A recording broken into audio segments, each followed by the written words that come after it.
Hello बच्चों, VNM chemistry में आप लोगों का स्वागत है। तो आज हम लोग जिस टॉपिक के ऊपर बात करने वाले हैं वो टॉपिक है property of Grignard reagent. Grignard reagent के प्रॉपर्टी के ऊपर बात करेंगे और उसमें देखेंगे ज़्विंटॉफ रिएक्शन क्या होता है। ये one of the most important reaction है, इस रिएक्शन के बारे में पढ़ेंगे। तो इस टॉपिक को स्टार्ट करने से पहले यहाँ पर एक बात लिखेंगे जो कि बहुत ही इंपॉर्टेंट बात होगा। ज़्विंटॉफ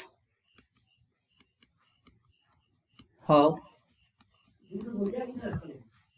reaction for estimation of active hydrogen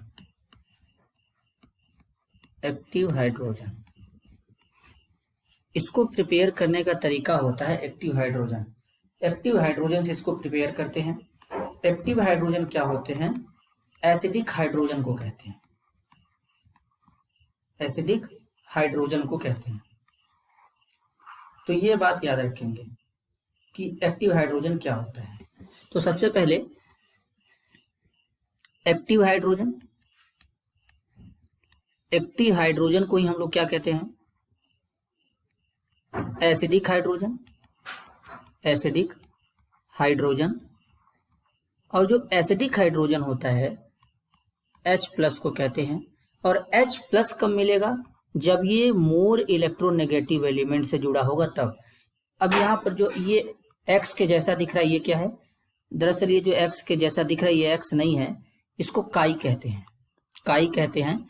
ये इलेक्ट्रोनेगेटिविटी का सिंबल होता है। इसके जगह oxygen, fluorine, nitrogen, chlorine, bromine, iodine, ये कुछ भी हमारे इलेक्ट्रोनेगेटिव एलिमेंट हो सकते हैं। तो इनसे ज्यादातर जो हाइड्रोजन जुड़े होते हैं वो एसिडिक हाइड्रोजन होते हैं।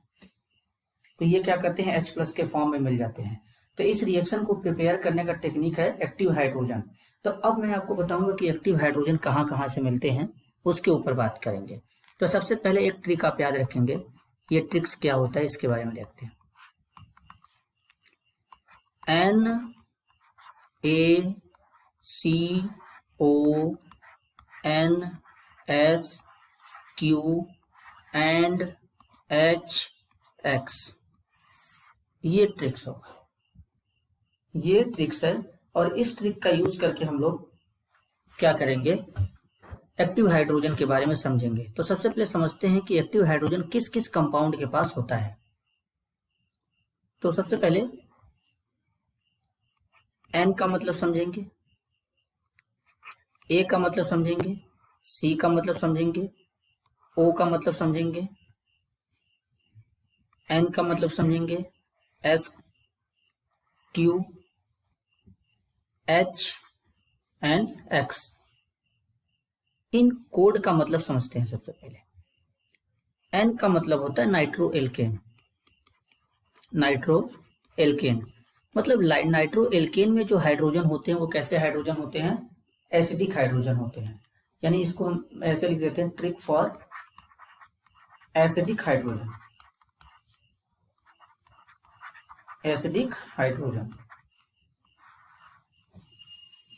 A का मतलब होता है एक्टिव मिथाइलिन। अभी एक एक टॉपिक के बारे में स्ट्रक्चर भी बनाएंगे। जो एक्टिव मिथाइलिन होता है इसका हाइड्रोजन भी क्या होता है? एसिडिक होता है। C का मतलब होता है टर्मिनल एल्काइन। अब टर्मिनल एल्काइन में C नहीं आया तो इसके ऊपर मत जाइएगा। इस C का मतलब है कार्बन से रिलेट कर रहे हैं, इसलिए टर्मिनल एल्काइन का बात किया जा रहा है। एल्काइन में कार्बन प्रेजेंट होता है। O का मतलब होता है ऑक्सीजन। जो हाइड्रोजन ऑक्सीजन के साथ जुड़ा रहेगा उसे भी एसिडिक हाइड्रोजन बोलेंगे। जो हाइड्रोजन नाइट्रोजन के साथ जुड़ा होगा उसे भी एसिडिक हाइड्रोजन बोलेंगे। तो इसका मतलब होगा नाइट्रोजन, इसका मतलब होगा सल्फर। जो हाइड्रोजन सल्फर के साथ जुड़ा होता है वो भी एसिडिक हाइड्रोजन होता है। Q का मतलब होता है क्वासी एरोमेटिक जो क्वासी एरोमेटिक होते हैं इनमें भी एसिडिक हाइड्रोजन होता है। HX का मतलब होता है, इनको साथ में लिख देते हैं, HX साथ में रहेगा तो ज्यादा क्लियर होगा। तो HX का मतलब होगा हाइड्रोजन हैलाइड। HX का मतलब होता है हाइड्रोजन हैलाइड, मतलब हाइड्रोजन हैलाइड में जो हाइड्रोजन होते हैं ये भी क्या होते हैं, एसिडिक हाइड्रोजन होते हैं। तो आप इसी तरीके से अपने कॉपी में यानी नोट्स में बनाइएगा ताकि क्लैरिटी आसानी से मिलेगा। Acidic hydrogen.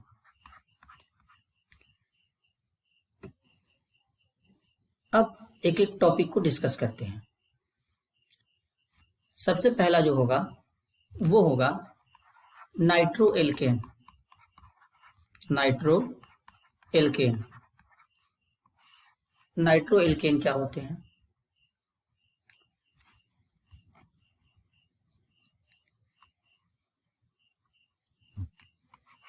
R carbon, carbon के साथ में 2 हाइड्रोजन लगा देते हैं और बगल में क्या करेंगे, एक NO2 ग्रुप लगा देंगे। अब ये NO2 ग्रुप लगा देंगे यहाँ पे, तो ये जो कार्बन है ये NO2 हमारा फंक्शनल ग्रुप होगा, यहाँ पे ये फंक्शनल ग्रुप होगा। तो इस फंक्शनल ग्रुप जिस कार्बन से डायरेक्ट जुड़ा होगा इसे अल्फा कार्बन बोलेंगे, और अल्फा कार्बन पे ये जो 2 हाइड्रोजन दिख रहे हैं इनको अल्फा हाइड्रोजन बोलते हैं। तो ये जो हाइड्रोजन होते हैं दरअसल ये कैसे होते हैं, ये एसिडिक हाइड्रोजन होते हैं। ये दोनों क्या होते हैं, एसिडिक हाइड्रोजन होते हैं। कैसे? जब ये एसिडिक हाइड्रोजन रिमूव हो जाएगा, जब ये एसिडिक हाइड्रोजन मान लीजिए यहाँ पे से रिमूव हो जाएगा तो कार्बन पे कौन सा चार्ज आएगा, इधर H लगा होगा, कार्बन पे नेगेटिव चार्ज आएगा। बगल में नाइट्रो ग्रुप है, बगल में नाइट्रो ग्रुप है, तो यहाँ पर ये क्या करेगा, ये नेगेटिव चार्ज इस नाइट्रोजन के साथ में रेजोनेंस करेगा। क्या करेगा, रेजोनेंस करेगा। जब ये नेगेटिव चार्ज नाइट्रोजन के साथ में रेजोनेंस करेगा तो इससे स्टेबिलिटी क्या हो जाएगा, इंक्रीज कर जाएगा। तो इसलिए ये क्या होते हैं, ये दोनों जो हाइड्रोजन दिख रहे हैं यहाँ पर ये एसिडिक हाइड्रोजन होते हैं। अब बात करते हैं दूसरे के ऊपर, एक्टिव मिथाइलिन। एक्टिव मिथाइलिन को हम लोग कहते हैं beta diketone, beta diketone कहते हैं। अगर इसके स्ट्रक्चर को ड्रॉ करेंगे तो R C double bond O carbon, इस पे 2 हाइड्रोजन ऐसे अटैच्ड होंगे, C डबल बॉन्ड O, इसको अच्छा इसको R2 लगा देते हैं, इसको R1 लगा देते हैं।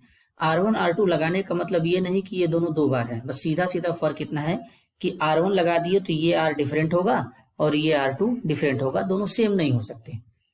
अब इसको चेक करेंगे, ये जो दोनों हाइड्रोजन हैं ये एसिडिक हाइड्रोजन होंगे। कैसे, जरा समझेंगे।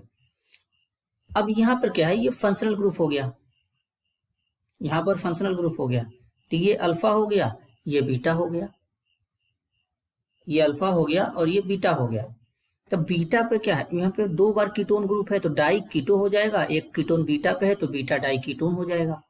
अब ये दोनों हाइड्रोजन एसिडिक हाइड्रोजन होंगे और ये दोनों हाइड्रोजन एसिडिक हाइड्रोजन होंगे। अगर इतने को देखा जाए, अगर इतने को देखा जाए तो इनको हम लोग ऐसे भी लिख सकते हैं CH2 सिंगल बॉन्ड CH2, और इस CH2 को क्या कहते हैं, इस CH2 को कहते हैं एक्टिव मिथाइलिन, एक्टिव मिथाइलिन कहते हैं। और इसके जो दोनों हाइड्रोजन होते हैं जबरदस्त एसिडिक नेचर के होते हैं, क्योंकि बगल में 2 इलेक्ट्रॉन विथड्राइंग ग्रुप लगे होते हैं, जिसके थ्रू इस कार्बन पे जुड़ने वाले हाइड्रोजन का एसिडिटी क्या हो जाता है, इंक्रीज कर जाता है। तो एक्टिव मिथाइलिन में जो CH2 ग्रुप होता है इसके हाइड्रोजन जो होते हैं जबरदस्त एसिडिक नेचर के होते हैं। अब आगे चलते हैं, अब तीसरा के ऊपर बात करेंगे। जो तीसरा था, तीसरा क्या था, टर्मिनल एल्काइन। टर्मिनल एल्काइन, आखिरकार टर्मिनल एल्काइन क्या होते हैं, अब इनके ऊपर बात करेंगे। तो टर्मिनल एल्काइन का सीधा सीधा मतलब होता है कि जो ट्रिपल बॉन्ड होगा वो एकदम किनारे पे होगा और उसके साथ जो लगा हुआ हाइड्रोजन होगा वो एसिडिक हाइड्रोजन होगा। ये हाइड्रोजन कैसा होगा? Acidic hydrogen. और अगर एसिटिलीन लिखा जाए तो एसिटिलीन के जो दोनों हाइड्रोजन होते हैं, एसिटिलीन का फॉर्मूला होता है C2H2, जब उसका स्ट्रक्चर बनाते हैं तो कुछ ऐसा बनता है। तो इसके दोनों जो कार्बन हाइड्रोजन होते हैं ये भी क्या होते हैं? एसिडिक नेचर के होते हैं। ऐसा क्यों होता है जरा समझते हैं। अगर ये जो कार्बन यहाँ पे दिख रहा है, इस कार्बन का अगर हाइब्रिडाइजेशन निकालेंगे तो sp आएगा, और sp होने का मतलब इसमें परसेंट s कैरेक्टर क्या होगा? ज्यादा होगा। और परसेंट s कैरेक्टर अगर ज्यादा होगा तो ये न्यूक्लियस के क्या होगा? Very close to nucleus. ये न्यूक्लियस के क्या होगा? बहुत ही क्लोज होगा। और न्यूक्लियस के क्लोज होगा तो न्यूक्लियस क्या करता है? इलेक्ट्रॉन को अट्रैक्ट करता है। तो मतलब इलेक्ट्रॉन अट्रैक्ट करने का टेंडेंसी, इलेक्ट्रॉन को खींचने का टेंडेंसी क्या होगा? खींचने का टेंडेंसी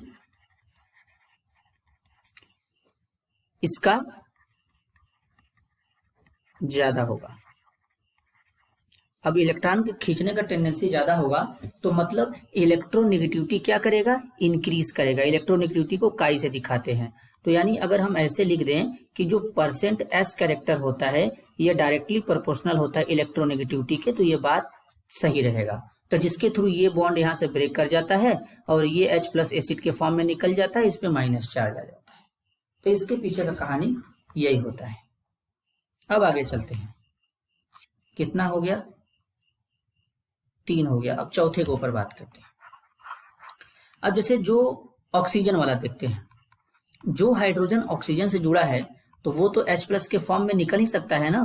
तो इसीलिए क्या होता है कि यहाँ पर भी एसिडिक बढ़ जाता है। जैसे एल्कोहल है, एल्कोहल में जो हाइड्रोजन होता है वो एसिडिक हाइड्रोजन हो जाएगा। एल्कोहल के अलावा कार्बोक्सिलिक एसिड है, फिर वाटर है।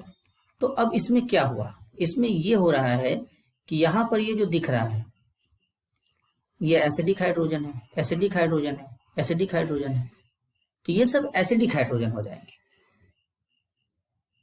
ये सब एसिडिक हाइड्रोजन हो जाएंगे।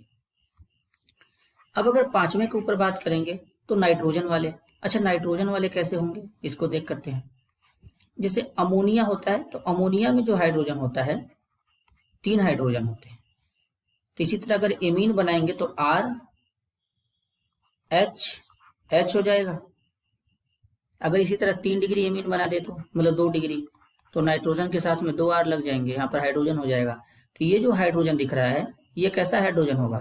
एसिडिक हाइड्रोजन होगा। ये सब एसिडिक हाइड्रोजन है। नाइट्रोजन में भी ये सब क्या है? एसिडिक हाइड्रोजन है। अच्छा, ये सब एसिडिक हाइड्रोजन होते हैं। तो अब आप ये मत सोचिएगा कि मतलब नाइट्रोजन जो बताया जा रहा है एसिडिक हाइड्रोजन है, यहाँ पर तो अमोनिया बेस होता है। बात ठीक है, अमोनिया बेस होता है, लेकिन उसका हाइड्रोजन बेस नहीं होता।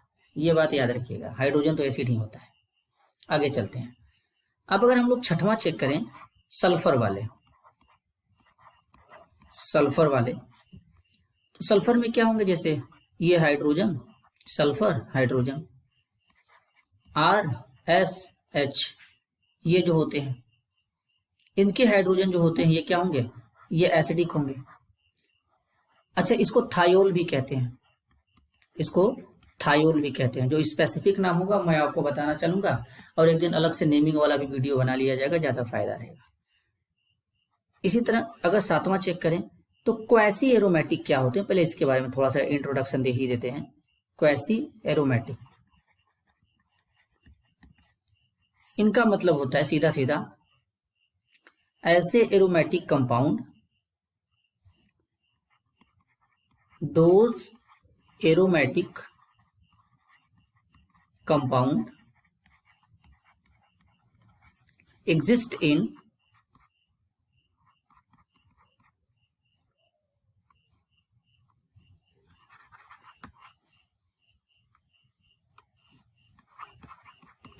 in ionic form, sorry ionic form होना चाहिए, यहाँ पे एनायनिक नहीं आयनिक फॉर्म होना चाहिए। आयनिक फॉर्म मतलब ऐसे एरोमेटिक कंपाउंड जो आयनिक फॉर्म में एग्जिस्ट करते हैं, उन्हें क्या कहते हैं, क्वासी एरोमेटिक कहते हैं। अब जरा इसको समझते हैं कि कैसे होंगे ये। एक कंपाउंड यहाँ पे लिखेंगे, ऐसे कुछ है, यहाँ पर है डबल बॉन्ड, इसके पास दो दो हाइड्रोजन यहाँ पे लगे हुए हैं।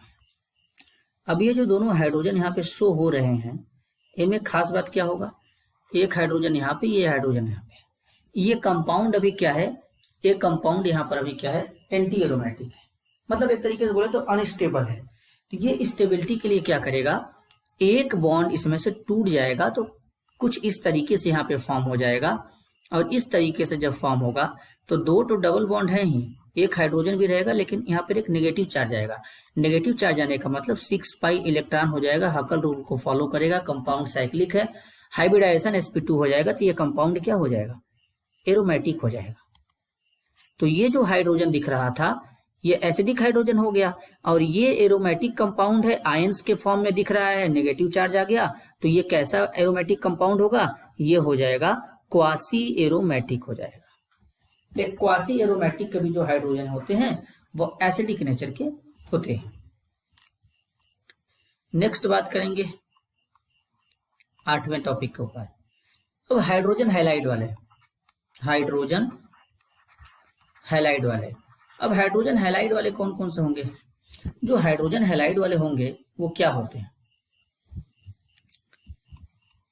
HF, HCl, HBr, HI, इनके जो हाइड्रोजन यहाँ पे शो हो रहे हैं वो कैसे होते हैं, एसिडिक होते हैं। ये सब हाइड्रोजन क्या होंगे, ये सारे के सारे हाइड्रोजन एसिडिक नेचर के होते हैं। तो अब आप लोगों को इतना तो क्लियर हो ही हो गया होगा बेटा कि एसिडिक हाइड्रोजन एक्चुअल में होता क्या है, एसिडिक हाइड्रोजन एक्चुअल में होता क्या है। और मैंने कल बताया था कि जो गिरगनार्ड रिएजेंट होता है Gr, इसको RMgx लिखते हैं, इसका जो R होता है इसके ऊपर नेगेटिव चार्ज होता है, और ये किसका तलाश करता है, यह तलाश करता है एसिडिक हाइड्रोजन का, एसिडिक हाइड्रोजन का, और जैसे ही इसको एसिडिक हाइड्रोजन दिख जाता है, यह तुरंत उसके ऊपर अटैक करता है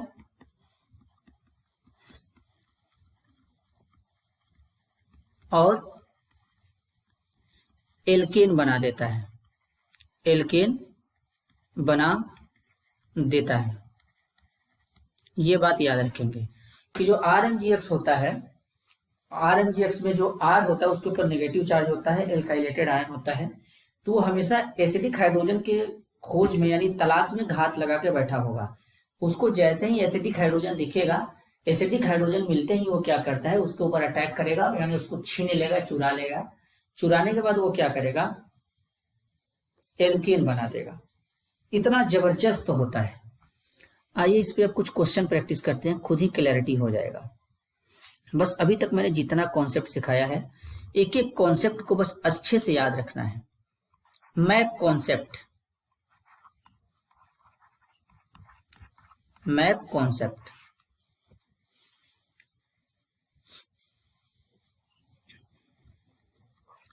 CH3 MgBr, इस कंपाउंड का नाम लिख देते हैं। CH3 को क्या बोलते हैं, मिथाइल, Mg को मैग्नीशियम, Br को ब्रोमाइड कहते हैं। तो इस कंपाउंड का नाम क्या होगा, मिथाइल मैग्नीशियम ब्रोमाइड। ठीक इसी तरीके से जो RMgx होता है, अगर इसका नाम लिखेंगे तो क्या होगा, R को क्या बोलते हैं, एल्काइल, Mg को क्या बोलते हैं, मैग्नीशियम, X को क्या बोलते हैं, हैलाइड। तो जब इन तीनों नाम को कनेक्ट करेंगे तो एक नया नाम बनेगा, नया नाम क्या होगा? Alkyl magnesium halide. तो इसी नाम के बेसिस पे लिखा गया है पीछे आगे CH3MgBr का नाम मिथाइल मैग्नीशियम ब्रोमाइड। अब इसको क्या करेंगे? एसिटिक एसिड के साथ ट्रीट करते हैं। फिर एक बार क्या करेंगे? इसको अमोनिया के साथ ट्रीट करेंगे। अगेन इसको ट्रीट कर देते हैं। एक 4 मेंबर्ड रिंग है, यहाँ पर NH2 जुड़ा है, इसके साथ ट्रीट कर देते हैं। थोड़ा इसको सीधा कर लेते हैं, कुछ ज्यादा ही टेढ़ा बन गया।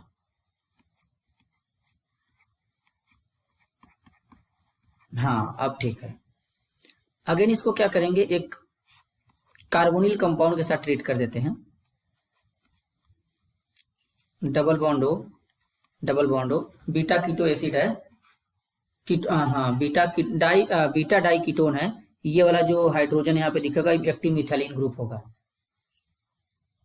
फिर अगेन क्या करेंगे? इसको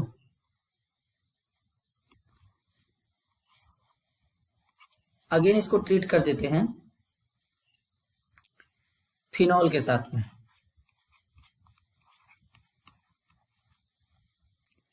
अब यहाँ पे प्रोडक्ट क्या बनेगा इसके बारे में बात करेंगे।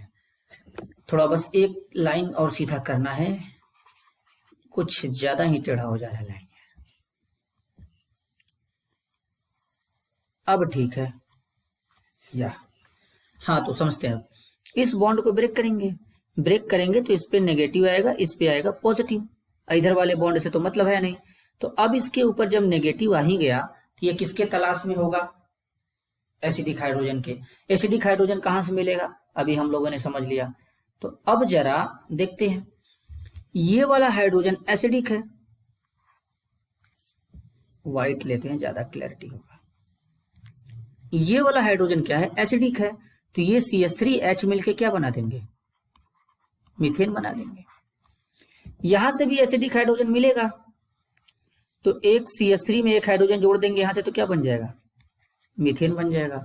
यहाँ वाला भी हाइड्रोजन क्या है? एसिडिक है। तो एक हाइड्रोजन यहाँ से CH3 में जोड़ देंगे, क्या बन जाएगा? मीथेन भी बन जाएगा। यहाँ से भी एक एसिडिक हाइड्रोजन मिलेगा तो वो CH3 के साथ जुड़ के क्या बनाएगा? मीथेन बन जाएगा। यहाँ वाला भी हाइड्रोजन एसिडिक है तो ये क्या करेगा? ये यहाँ पर क्या बना देगा? मीथेन बना देगा। अगर इसको ट्रीट किए होते एल्कोहल के साथ तो एल्कोहल में भी हाइड्रोजन क्या था? एसिडिक है, तो क्या बना देता? मीथेन बना देता। अगर इसको ट्रीट किए होते वाटर के साथ तो ये वाटर का एसिडिक हाइड्रोजन इसके साथ रिएक्ट करता, मीथेन बना देता। अगर इसको ट्रीट किए होते H2S के साथ तो H2S में क्या करता? H को लेता और यहाँ पे क्या बना देता? एसिडिक हाइड्रोजन बना देता। अगर इसको ट्रीट कर देते एमीन के साथ, अगर इसको ट्रीट करते एमीन के साथ, तब भी ये क्या बना देता? यहाँ पे इससे एसिडिक हाइड्रोजन लेके मीथेन बना देता। बस इसको कहीं से भी एसिडिक हाइड्रोजन मिलना चाहिए। अगर इसको कहीं से भी एसिडिक हाइड्रोजन मिलेगा तो ये प्रोडक्ट बनाएगा, ये कंफर्म है। अगर इसको हम लोग ट्रीट कर देते R2NH के साथ में तो यहाँ पर भी एसिडिक हाइड्रोजन है। यहाँ तो एसिडिक हाइड्रोजन था ही 2, लेकिन यहाँ पर भी एसिडिक हाइड्रोजन है। ये इसके साथ रिएक्ट करके मीथेन बना देगा। तो मीथेन बनाने की इतनी सारी टेक्निक है। सोचो यहाँ पर जितना प्रोडक्ट बना है सब बना है मीथेन। ये भी मीथेन है, ये भी मीथेन है, ये भी मीथेन है। मतलब सारा प्रोडक्ट ही यहाँ पे क्या है? टोटल प्रोडक्ट यहाँ पे मीथेन बना है। सब प्रोडक्ट मीथेन बना है। सोचो इतना जबरदस्त यहाँ पे ये काम करता है ग्रिगनार्ड रिएजेंट। बेटा ग्रिगनार्ड रिएजेंट जो होता है, ग्रिगनार्ड रिएजेंट एक वर्साटाइल रिएजेंट होता है। वर्साटाइल रिएजेंट, वर्साटाइल रिएजेंट का मतलब होता है ऑलमोस्ट मैक्सिमम कंपाउंड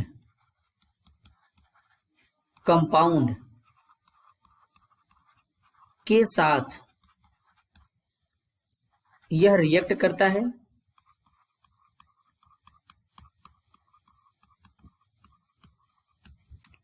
और कंपाउंड को प्रिपेयर करता है।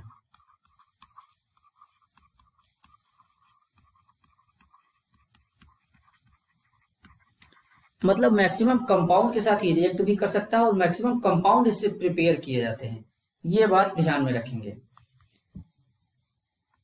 अब एक इंपॉर्टेंट बात, अगर कोई ऐसा एटम है जिसके पास दो दो एसिडिक हाइड्रोजन है, बेटा ध्यान से सुनना नहीं तकलीफ में पड़ जाओगे।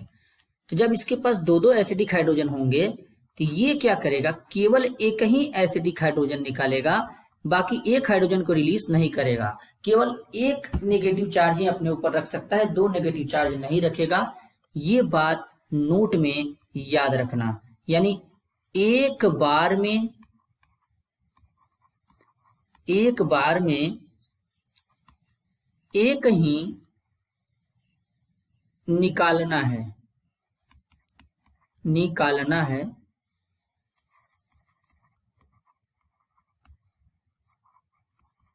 और रुक जाना है।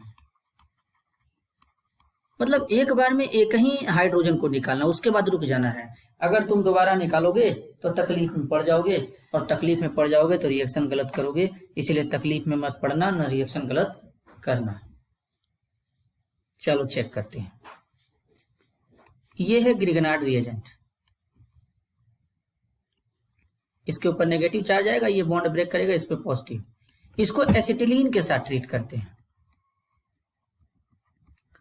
तो जब एसिटिलीन के साथ ट्रीट करेंगे तो इसके पास तो एसिडिक हाइड्रोजन है, तो ये इसको लेगा, ये CH3 इसको लेगा तो क्या बना देगा, मीथेन बना देगा। सीधा सा सवाल है। तो अगर ग्रिगनार्ड रिएजेंट वापस से लेते हैं, नेगेटिव MgBr,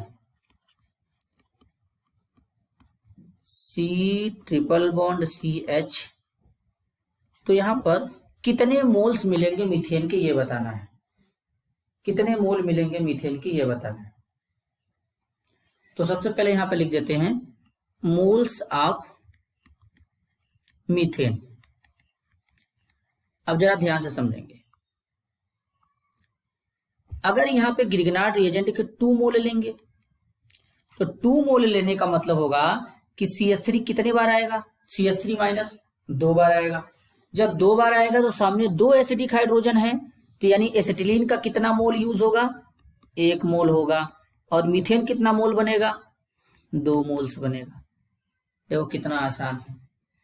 अब ये मत सोचना कि मतलब यहां से तो दोनों एसिडिक हाइड्रोजन निकाल रहे हैं, लेकिन यहां पर ये भी तो देखो, दोनों एसिडिक हाइड्रोजन डिफरेंट है, यानी अलग अलग कार्बन पे है। और यहाँ पे मैंने बताया था कि जब एक ही एटम के पास 2 एसिडिक हाइड्रोजन होंगे तब नहीं निकालेंगे। इसीलिए मैंने बोला था कि ध्यान से सुनना, नहीं गलती करोगे। आगे देखो, अगर मान लो 1 मोल मीथेन लेते हैं, ग्रिगनार्ड रिएजेंट 1 मोल लेते हैं, तो एसिटिलीन के कितने मोल होंगे, 2 मोल होंगे। तो मीथेन कितना मोल बनेगा, तब भी 1 ही मोल बनेगा। क्यों, क्योंकि एसिटिलीन भले ही 2 मोल रहे, लेकिन CH3 माइनस तो 1 ही मोल मिलेगा ना। तो मीथेन कितने मोल बनेगा, 1 ही मोल बनेगा। अगर 5 मोल लेते हैं ग्रिगनार्ड रिएजेंट, 3 मोल लेते हैं एसिटिलीन, तो कितना मोल बनेगा मीथेन, 5 मोल बनेगा। 5 मोल बनेगा। 1 मोल के यहां पर कितने बन रहे हैं, 2 आ रहे हैं, तो 3 में कितने हो जाएंगे, 6। और यहां से कितने हैं, 1 से 3 मिल रहा है, मतलब 1 ग्रिगनार्ड से 1 मिल रहा है, तो टोटल कितने हो जाएंगे, 5 हो जाएंगे। CH4 मीथेन बन जाएगा। 3 मोल अगर लेंगे और ये जब 5 मोल लेंगे तो क्या होगा,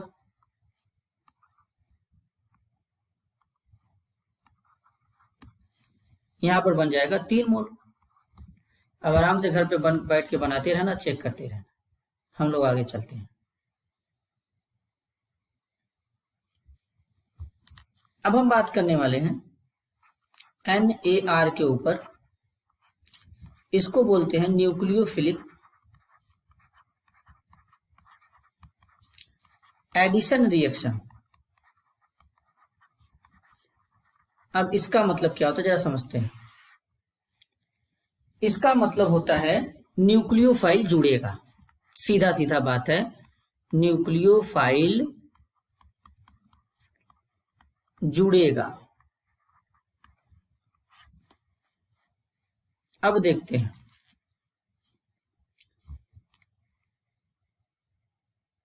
लेते हैं ग्रिग्नार्ड रिएजेंट RMgX, इसको ट्रीट करते हैं फॉर्मल्डिहाइड के साथ में। फॉर्मल्डिहाइड का फॉर्मूला होता है HCHO। तो सबसे पहले ट्रीट करेंगे तो क्या फॉर्म होगा जरा समझते हैं। ये बॉन्ड होगा ब्रेक, इस पे आएगा नेगेटिव। अब ये कार्बन डबल बॉन्ड ऑक्सीजन है तो ये बॉन्ड इस पे ब्रेक होगा, ऑक्सीजन पे नेगेटिव, कार्बन पे पॉजिटिव। अब कार्बन पे पॉजिटिव चार्ज जितना ज्यादा होगा, ये जो R माइनस है उतना तेजी से क्या करेगा, अटैक मारेगा, क्योंकि इसको अब इस बार पॉजिटिव सेंटर चाहिए। ध्यान से सुनना, मैंने जब ये वीडियो स्टार्ट किया था लेक्चर फर्स्ट में तो मैंने बताया था कि ये जो R माइनस है ये दो तरीके से काम करता है। पहले तरीके से काम करेगा कि जब ये कार्बन के ऊपर अटैक करेगा तो न्यूक्लियोफाइल के जैसा काम करेगा, और जब एसिडिक हाइड्रोजन के ऊपर अटैक करेगा तो ये बेस के जैसा काम करेगा। तो अभी ये न्यूक्लियोफाइल के जैसा काम करेगा, इस पॉजिटिव सेंटर पे अटैक मारेगा। जब इस पॉजिटिव सेंटर पे अटैक मारेगा तो इधर तो क्या है, हाइड्रोजन अटैच्ड है, और ये क्या है, ये सिंगल बॉन्ड O में बदल जाएगा, ऑक्सीजन पे नेगेटिव चार्ज आएगा, और जो MgX बचा है वो यहां पर इसके साथ में आ जाएगा। तो नया बॉन्ड कहां बना, R इस कार्बन के साथ में आ जाएगा। अगेन क्या करेंगे, इसका हाइड्रोलिसिस करा देंगे। हाइड्रोलिसिस कराएंगे तो H प्लस OH माइनस रहेगा, ये O माइनस इस H प्लस को ले लेगा तो कुछ इस टाइप्स का प्रोडक्ट फॉर्म कर देगा HOH। अब बाई प्रोडक्ट क्या बन जाएगा, MgOH-X। अब ये कितने डिग्री एल्कोहल है, 1 डिग्री एल्कोहल है, 1 डिग्री एल्कोहल फॉर्म हो गया। 1 डिग्री एल्कोहल यहाँ पे क्या हो गया, फॉर्म हो गया।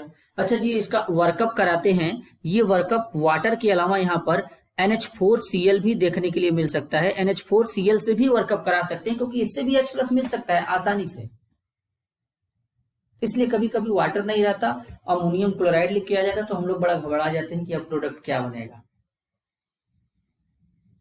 एक बार अगर ऑर्गेनिक केमिस्ट्री बेटा सीख जाओगे तो काम हो जाएगा, लेकिन उसके लिए बेसिक पता होना जरूरी है। अब बात करते हैं दूसरे रिएक्शन के ऊपर। अब सेम कंडीशन, ग्रिग्नार्ड रिएजेंट ही लेंगे, बस इस बार क्या करेंगे, डबल बॉन्ड हो रहेगा, लेकिन यहां पर क्या कर देंगे, H तो रहेगा, एक R लगा देंगे। तो इसको तो बोल रहे थे हम लोग फॉर्मल एल्डिहाइड, फॉर्मल डिहाइड, इसको बोलेंगे एल्काइल एल्डिहाइड। तो ये बॉन्ड इस पे ब्रेक होगा, वापस से नेगेटिव पॉजिटिव। अब जब पॉजिटिव आ ही गया तो ये नेगेटिव वाले से भी बर्दाश्त नहीं होगा, इस पे अटैक कर लेगा। जैसे ही अटैक करेगा, R कार्बन के साथ में इधर एक हाइड्रोजन, एक R पहले से ही लगा था, इसको डैश लगा देते हैं, तो एक R पहले से ही लगा था, इधर क्या आ जाएगा, O नेगेटिव MgX। इसका क्या करा देंगे, वर्कअप करा देंगे। जब वर्कअप कराएंगे तो बोले थे कि या तो NH4Cl ले लो, या NH4Cl नहीं ले सकते तो यहां पर क्या ले लेते हैं, वाटर ले लेते हैं। तो ये यहां से ब्रेक हो जाएगा। जैसे ही ब्रेक होगा क्या बन जाएगा, CR डैश, और यहां पर H, यहां पर OH, by product MgOH-X form हो जाएगा। ये कितने डिग्री एल्कोहल फॉर्म हो जाएगा, ये 2 डिग्री एल्कोहल फॉर्म हो जाएगा, ये 2 डिग्री एल्कोहल फॉर्म हो जाएगा।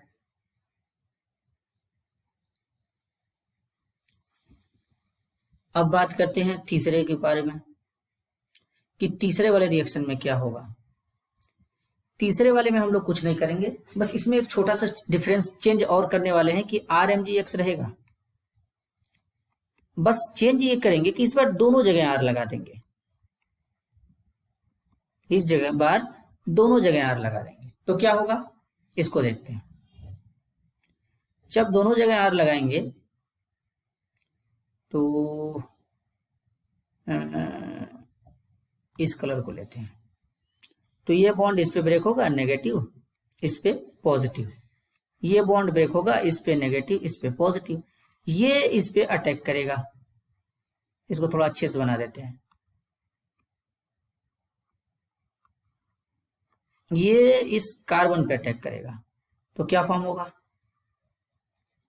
आर आर ओ नेगेटिव, यहां पर आ जाएगा Mg पॉजिटिव,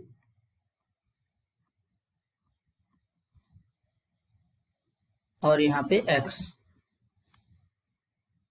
एक मिनट, पॉजिटिव चार्ज अच्छे से ही लगा देते हैं, जो भी हो क्लैरिटी के साथ में। तो अब क्या होगा, यहाँ पर एक नया आर आकर अटैच हो जाएगा, उसको दूसरे कलर से अटैच कर देते हैं, ये वाला। अब वाटर आएगा, तो या तो वाटर आ जाए H प्लस OH माइनस, या वाटर यूज नहीं कर सकते तो NH4Cl ले सकते हैं। तो ये बॉन्ड यहाँ से ब्रेक, तो इस बार क्या होगा, इसके साथ में 3 R जुड़ जाएंगे, OH हो जाएगा, by product MgOH X, by product क्या फॉर्म होगा, by product MgOH X form होगा। यहां पे लिख देते हैं MgOH X हो जाएगा।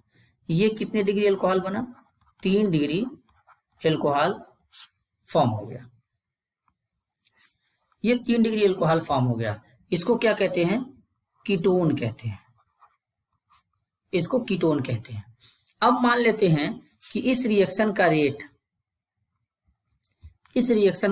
R1, इसका रेट है R2, इसका रेट है R3। तो सबसे ज्यादा किस रिएक्शन में अटैक होगा और रेट कहां पे ज्यादा होगा, इसके बारे में बात करेंगे, इसके बारे में बात करेंगे। तो इसके बारे में बात करेंगे तो सबसे ज्यादा रेट कहां पे होगा, तो जो रेट ऑफ रिएक्शन होता है वो डायरेक्टली प्रोपोर्शनल होता है स्टेरिक हिंड्रेंस के, स्टेरिक हिंड्रेंस के डायरेक्टली रेसिप्रोकल होता है और डायरेक्टली प्रोपोर्शनल होता है इलेक्ट्रोफिलिसिटी के, इलेक्ट्रोफिलिसिटी के। अगर किसी को तकलीफ है तो इसको ऐसे भी लिख सकते हो बेटा कि जो रेट ऑफ रिएक्शन होता है वो रेसिप्रोकल होता है स्टेरिक हिंड्रेंस के और डायरेक्टली प्रोपोर्शनल होता है इलेक्ट्रोफिलिसिटी के, इलेक्ट्रोफिलिसिटी के। अब मैं तुमको दोनों तरीके से एक्सप्लेन कर सकता हूं, देखो जरा समझना ठीक से। HC double bond O H, RC double bond O H, RC double bond O R dash. अब जरा ठीक से देखना, पहले इनका नाम लिख देते हैं। ये है फॉर्मल्डिहाइड, ये है एल्काइल एल्डिहाइड, और यह है कीटोन। पहले तो ऐसे समझो कि बगल में हाइड्रोजन जुड़ा है C डबल बॉन्ड O के, तो इसका तो साइज क्या होता है, स्मॉल होता है। H का साइज क्या होता है, H का साइज स्मॉल होता है as compare to R। R के कंपेयर में S का साइज क्या होता है, स्मॉल होता है, मतलब S का साइज R का साइज क्या होता है, बड़ा होता है। तो जब इसका साइज छोटा है तो स्टेरिक हिंड्रेंस यानी भीड़ कम होगा, और जब भीड़ कम होगा तो रेट ऑफ रिएक्शन फास्ट होगा। तो यानी जितना ज्यादा R होगा उतना ज्यादा भीड़ होगा, और जितना ज्यादा भीड़ होगा रेट ऑफ रिएक्शन उतना कम होगा। तो यहाँ पर तो 1 R है, यहाँ पर 2 R है, तो रेट ऑफ रिएक्शन सबसे ज्यादा कहाँ होगा, इसका होगा, देन इसका कम, सबसे कम हो जाएगा। ये ऑर्डर हो जाएगा रेट ऑफ रिएक्शन का। ये कैसे था, इस वाले टेक्निक से था, स्टेरिक हिंड्रेंस वाले से। अगर अब तुम चाहोगे तो इसका आंसर ऐसे भी दे सकते हो, कैसे जरा समझो। C डबल बॉन्ड O है, अगर इस बॉन्ड को ब्रेक करेंगे तो कुछ इस तरीके से ब्रेक होगा, O नेगेटिव कार्बन पे आएगा पॉजिटिव। अब तुमको ये सोचना है कि ग्रिगनार्ड रिएजेंट से मिलता है आर नेगेटिव। ये आर नेगेटिव इस कार्बन के पॉजिटिव सेंटर पर जितना तेजी से अटैक करेगा, रेट ऑफ रिएक्शन उतना ज्यादा होगा। जितना तेजी से ये इस कार्बन के ऊपर अटैक करेगा जिसके ऊपर पॉजिटिव चार्ज है, रेट ऑफ रिएक्शन उतना ज्यादा होगा।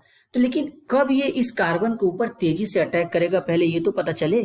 तो तुमको ये ध्यान देना है कि इस वाले कार्बन के ऊपर, इस कार्बन के ऊपर पॉजिटिव चार्ज जितना ज्यादा होगा, जितना ज्यादा होगा,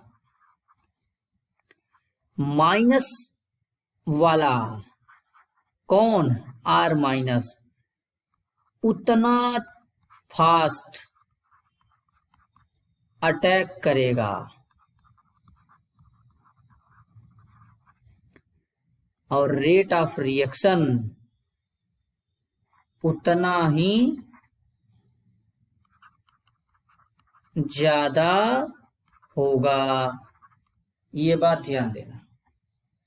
तो अगर कार्बन के ऊपर पॉजिटिव चार्ज क्या होगा, इस कार्बन के ऊपर पॉजिटिव चार्ज क्या होगा, मोर होगा, मतलब ज्यादा होगा। तो इलेक्ट्रोफिलिसिटी क्या होगा, इलेक्ट्रोफिलिसिटी क्या हो जाएगा, ज्यादा हो जाएगा। और इलेक्ट्रोफिलिसिटी ज्यादा मतलब हमारे ऊपर प्लस चार्ज है, हमको इलेक्ट्रॉन की कमी है, तो हम अपने आप को बोलेंगे कि हम इलेक्ट्रोफिलिसिटी क्रिएट कर रहे हैं, हमको इलेक्ट्रॉन चाहिए, इलेक्ट्रॉन लविंग, तुम जो भी बोलोगे चलेगा, क्योंकि इलेक्ट्रॉन चाहिए तो मतलब आके ये नेगेटिव वाला इस पे अटैक करेगा। तो जितना ज्यादा कार्बन के ऊपर पॉजिटिव चार्ज उतना ज्यादा इलेक्ट्रोफिलिसिटी, और जितना ज्यादा इलेक्ट्रोफिलिसिटी होगा आर माइनस उतना तेजी से इस कार्बन के ऊपर अटैक करेगा। तो अब बात करते हैं इन कंपाउंड में। अपना टाइम आ गया अब यहाँ पे। हाइड्रोजन जो होता है इसका प्लस आर और प्लस आर लिख दिया यार, ये क्या लिखा रहा है, दूसरा कलर लेते हैं, इसको भी बदलते हैं।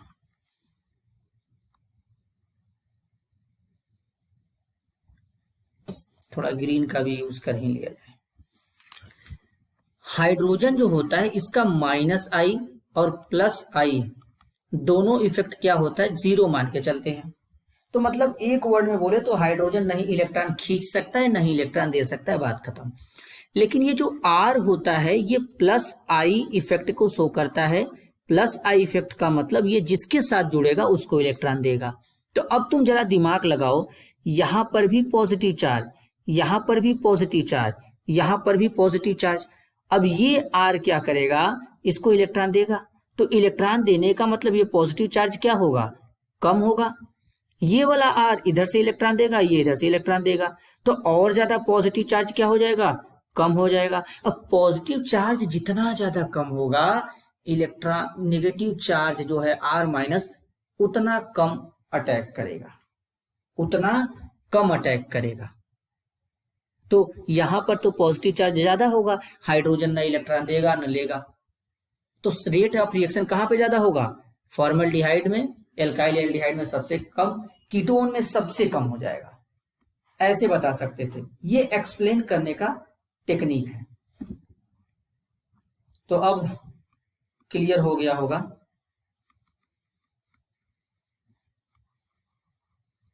ये था आज का कहानी।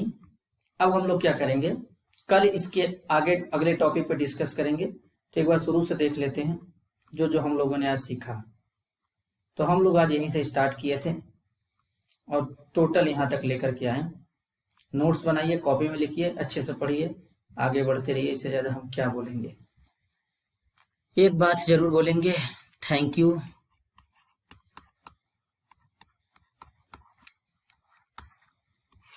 यहाँ तक आने के लिए और हमारे चैनल पर जुड़ने के लिए और विजिट करने के लिए